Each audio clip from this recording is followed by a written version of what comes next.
Cancer is that phone call you don't want to answer in the middle of the night. Afraid to be too little too late before the date you catch your flight. And honestly, we're not afraid of death, but my God, we're praying for life. Lord, please preserve my grandmother long enough for me to see the sight of her smile again. And though I affectionately call her grandmother, honestly, she was more like my friend. And not only did she teach me how to save money, but she taught me how to spend time with the ones you love most. And though distance separates us, our hearts still remain so close.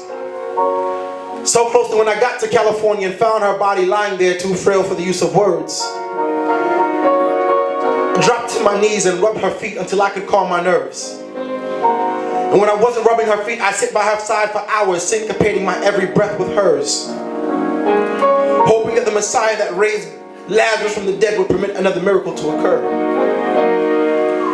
And there in the still of that moment, I understood that the miracle had occurred in her. She embodied the self-sacrificial form of love, which is a measure that is often overlooked. She was a giver by design. The only thing she ever took was time to show you how much she cared. So I made sure I did the same as I pushed her in that wheelchair. You know, they say once a man, twice a child. And I don't know what it is to be a parent, but on that day I took care of her just like she was my child. The front seat became her car seat. The wheelchair became her stroller. And I made sure I used my head, my hands, and my heart whenever my mother would tell me to hold her.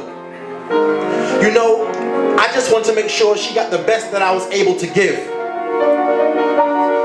And ironically, what I've learned from your deaf grandma is that you must make time to live. And you should give and love like you want to return to the dirt empty. Because when that inevitable day comes for you need help, the Most High will send plenty. Grandma, when preparing for your transition, I remember asking God to stretch me.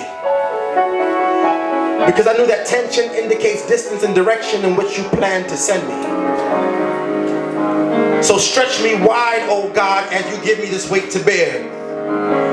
And even in the eye of the storm, I understand that the great I am is there.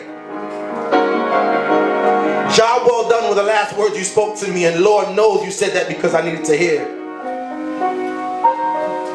So Grandma, not only do we memorize you in this poetry, but through poetry I've learned to face my fears. Fighting cancer with poetry. Bless, Grandma. I love you. Bless.